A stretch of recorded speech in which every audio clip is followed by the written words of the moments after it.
Seguimos con esta segunda sesión dedicada al conocimiento de la confección y su industria. Y antes del descanso hablábamos del Tratado de Juan de Albaiceta. Ahora pasamos a otra obra bibliográfica de la mano de Nicolás Bas-Martin, que se centrará en la difusión de la moda parisina de lujo a través de la Enciclopédie de Diderot, una ventana a la moda francesa en la España del siglo XVIII. Sí, se oye. Bueno, buenos días a todos y todas. Antes que nada, agradecer a las organizadoras, a Amalia, a Sandra, a Saga, la invitación a este maravilloso y concurrido congreso. Para mí es un ejercicio de aprendizaje cada día que estoy aquí, porque yo soy no especialista en historia de la moda, sino en historia del libro. Pero bueno, la moda, como ustedes saben, alberga la belleza de las mujeres y hombres que se vistieron a lo largo del siglo XVIII, como los libros albergan la belleza de las palabras. Antes de abordar hasta qué punto la Enciclopédie de Diderot y d'Alembert influyó en la introducción de la moda francesa en España, habría que preguntarse por el papel de la moda en la obra de los enciclopedistas. En la primera edición, publicada entre 1751 a 1780, uno de los 11 volúmenes de planchas aparece dedicado a les arts de l'habillement, y en él aparecen grabados de todos los profesionales dedicados al mundo de la moda, a saber, botoneros, bordadores, sombrereros, modistos y mercaderes de moda. Los dos promotores de la enciclopedia consideraban la moda no como algo superficial, sino como un sector económico que tenía una importante dimensión política y filosófica, además de social y cultural, vinculada al mundo de las apariencias. La moda adquiría así un valor simbólico revelador de la condición social. Diderot volverá más tarde sobre ello en su Satire contra le luxe à la manière de Perse, donde señala que el amor por los bienes materiales lleva a la decadencia moral y política, siendo un posible factor incluso de regresión artística. Por ello, el buen escritor debía ser un hombre indiferente a las preocupaciones pecuniarias y mundanas, es decir, un hombre virtuoso. 2 años más tarde, volvía sobre el particular en sus Regrets sur ma vieille robe de chambre, donde el enciclopedista adelantaba los efectos perversos de la sociedad de consumo actual al señalar cómo la adquisición de bienes materiales, como ahora la moda, alimentaba muchas veces los deseos compulsivos. Cuanto más compramos, más necesitamos comprar. En tal proceso, la búsqueda de la felicidad es una quimera que solo conduce a la frustración, incluso a la depresión. Aquí tienen algunas de las imágenes que la enciclopedia dedica, evidentemente no las puedo poner todas, pero que dedica al mundo de la moda. No iba desencaminado el filósofo Diderot, pues la enciclopedia difundió un modelo social burgués que intentó ser imitado en toda Europa. Una civilización de las costumbres, señalada ya por Norbert Elias, que afectó a muy diferentes ámbitos, como a los modales en la mesa, las apariencias corporales y de vestimenta y, en definitiva, a las reglas de urbanidad. Un proceso de domesticación o acortesamiento de la burguesía que le llevó a imitar a la monarquía y que se podía encontrar en la enciclopedia, en cuyos tomos de grabados era posible contemplar referencias abundantes a la moda, los vestidos o los complementos, caso del abanico. Un vestir a la francesa que fue difundido por las diferentes ediciones de las que gozó la obra de Diderot. En un intento por democratizar una obra costosa y al alcance de muy pocos, los editores suizos intentaron acercar el mundo de la moda y, en definitiva, de las ideas a través de ediciones más asequibles, impresas en tamaño de bolsillo. No obstante, la Enciclopédie siguió siendo un libro inalcanzable para popularizar la moda francesa entre los estamentos más desfavorecidos, quedando limitada a los estratos superiores. Una tendencia que continuó la edición Méthodique, publicada entre 1782 y 1832, del editor Panckouke. A diferencia de la obra de Diderot, que era un diccionario alfabético, la enciclopedia metódica era un diccionario por materias. Y en este caso, entre una de esas materias, se encontraba el Dictionnaire des Manufactures, elaborado por Roland de la Platière, que incluía los oficios vinculados al mundo de la moda y que incluía algunas planchas que, curiosamente, habían sido elaboradas por el grabador Robert Bernard, que había colaborado también en la edición de Diderot, de ahí la homogeneidad de algunos grabados entre las dos ediciones. Grabados y textos que difundieron por toda Europa la imagen de la moda francesa. Pero, ¿cuál fue la recepción del Encyclopédie en España? ¿Hasta qué punto la obra influyó en los gustos por vestir a la francesa en nuestro país? Lo cierto es que la primera edición de la obra fue prohibida en España en el año 1759 por el Papa Clemente XIII, si bien algunos años más tarde, en la década de los 60 y 70, algunos ejemplares iban a ser comprados por algunos particulares y en especial por varias reales sociedades económicas de amigos del país que tenían por objeto el fomento del comercio y las manufacturas, como ahora la moda. Excepciones que en ningún caso evitaron la vigilancia y persecución de la obra por parte de la Inquisición. Sin embargo, y como ya señaló Apollinaire, la prohibición genera fascinación. Y seguramente eso debieron pensar los libreros valencianos de origen francés, Mayenne, que en 1776 adquirían un total de 6 ejemplares de la Encyclopédie a la célebre Sociedad Tipográfica de Neuchâtel, la principal casa editorial de edición de libros prohibidos de toda Europa, que unos años más tarde, además en 1781, enviaba al librero Mayenne un pedido de 24 volúmenes de l'Encyclopédie. Lástima que desconozcamos el nombre de los clientes o clientas a los que llegaron tales ejemplares. Pese a tales avatares, la moda y el vestido a la francesa se popularizó en España gracias a un personaje que vivió in situ las diferentes tiradas o diferentes ediciones de la enciclopedia de Diderot. Me estoy refiriendo a Juan de la Cruz, Cano y Olmedilla, que tras casi 10 años en París publicó en 1777 su magnífica colección de trajes de España, tanto antiguos como modernos, donde popularizó la imagen de la modista o marchand de modes que años antes habían difundido ya los enciclopedistas. Más difusión que la edición de la enciclopedia tuvo la edición ya señalada de la Méthodique, la Encyclopédie Méthodique de Panckouke. Las razones fueron varias. La primera, el episodio ya conocido por todos ustedes de Masson de Morvilliers, en el que criticaba duramente a España y que generó un conflicto diplomático en toda regla entre España y Francia. Y la segunda, y vinculada a esto último, fue el papel que jugó un botánico valenciano, Cabanilles, en la distribución de la obra en nuestro país. A diferencia de la versión anterior, la edición metódica iba a gozar de la protección del inquisidor general, el valenciano Felipe Bertrán, que autorizó la obra, siendo el primero en la lista de suscriptores de un listado de más de 300 personas. A él le siguieron otros tantos. Así, en fecha tan temprana como 1782, el impresor madrileño Antonio de Sancha solicitaba su traducción e impresión y un año más tarde, en 1783, la Corte de España, a través de su embajador en París, Aranda, se suscribía a 4 ejemplares de la obra.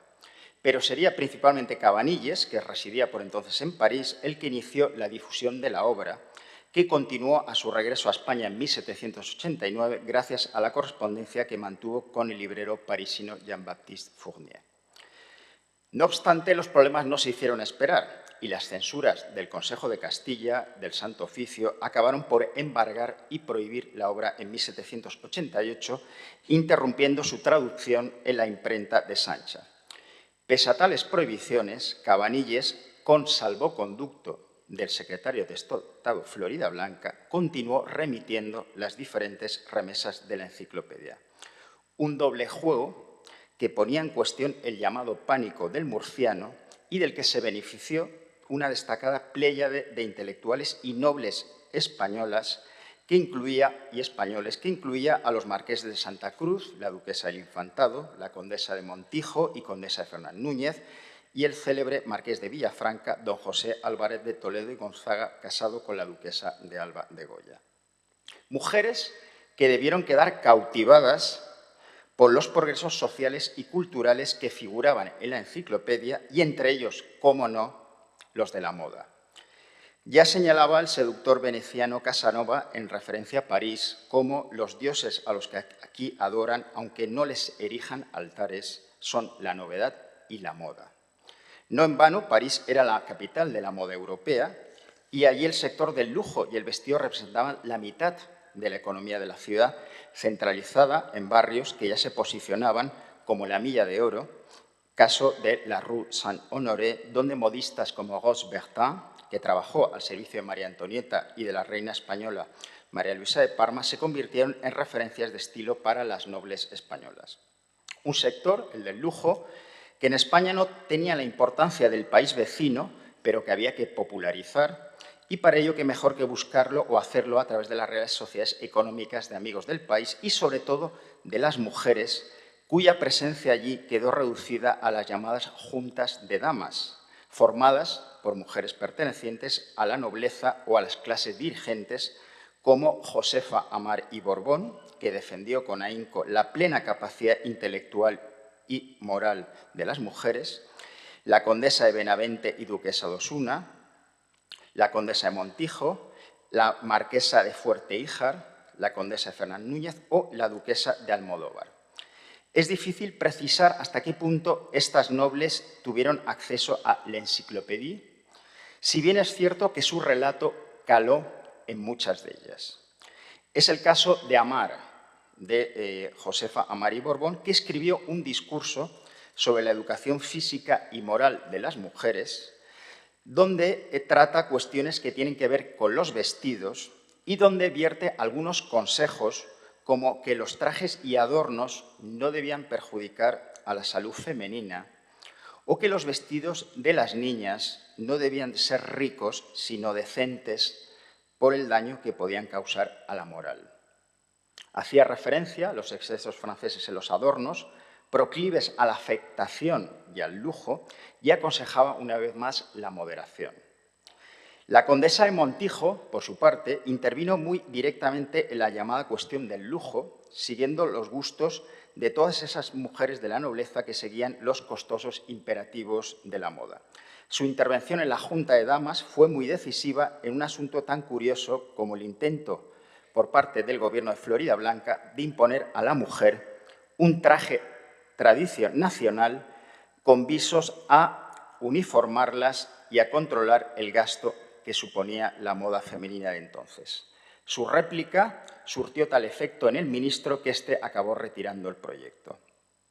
Por su parte, la marquesa de Fuerte-Híjar presentó ante la Junta de la Matritense sus reglas más convenientes para librarse de los perjuicios del lujo y de la moda, donde exhortaba a las jóvenes a que inviertan el dinero de que disponen en obras pías en vez de malgastarlo sacrificándolo a las extravagancias de la moda. Un pensamiento retrógrado que casaba mal con algunas nobles, especialmente con las llamadas embajadoras, es decir, las mujeres de los embajadores en París en este caso. Así, la sexta condesa de Fernán Núñez menciona entre sus bienes una biblioteca de encina negra en el Hotel de Soyencourt, residencia del embajador, donde reposaban algunos de sus más de 3.000 libros, algunos de ellos de los prohibidos libertinos franceses. Similares costumbres adoptó otra mujer que conoció de cerca los avatares de la enciclopedia y con ello de la moda francesa, María Josefa Alonso Pimentel, condesa de Benavente, que en 1779, durante su estancia en París, conoció al librero e impresor Charles Pugins, con el que mantuvo relación epistolar y que alimentó su enorme biblioteca, que incluía una edición completa de la enciclopedia, con un valor total de 15.000 reales, Sabemos que llegó a importar de París más de 6.000 obras literarias, artísticas y científicas, y entre ellas algunas relativas a la moda francesa, caso, ahí tienen algunas, del Journal des Dames et des Modes, el Petit Courrier des Modes y la revista La Mode Revue du Monde Élégant, a la que se suscribió en la librería Dentou en el Palais Royal de París. Idéntica atracción por la cultura francesa y, cómo no, por su vestimenta, tuvo la duquesa de Almodóvar, que heredó dos extraordinarias bibliotecas. La de sus tíos, el libertino conde de Carlet, que vivió durante muchos años en París, y la del marqués de Almodóvar, embajador en Lisboa. El rasgo común de ambas colecciones es que las dos fueron vigiladas y expurgadas por la Inquisición. No dudamos que para una joven de 20 y pocos años aquellos libros debieron ser enormemente cautivadores y a buen seguro debió caer en la tentación de leerlos. Entre ellos figuraba por méritos propios l'Encyclopédie, que sabemos estaba ligeramente incompleta con tan solo 28 tomos frente a los más de 30 de la edición original. Además de los libros, las bibliotecas de estas nobles españolas constituían auténticos cabinets avant la lettre, donde se podían contemplar cuadros, esculturas o grabados.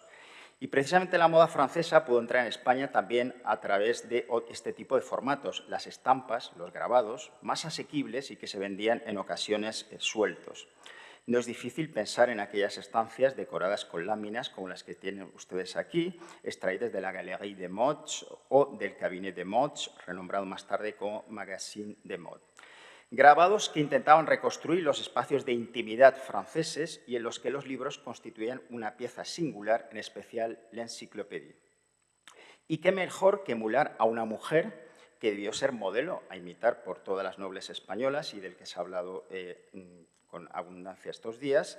Me estoy refiriendo a la reina Isabel de Farnesio, cuya afrancesada biblioteca de más de 3.000 títulos fue alimentada por los libreros de París, especialmente por los Colomba, padre e hijo, que suministraron de libros a Felipe V, Fernando VI y a la reina viuda.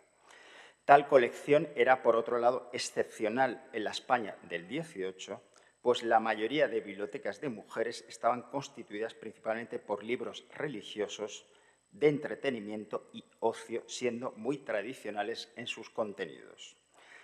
Tampoco las bibliotecas de los hombres brillaban especialmente por la presencia de la Encyclopédie. De hecho, dos de nuestros ilustrados más notables, Feijó y Mayans, no contaban con ejemplares de la obra entre sus estantes.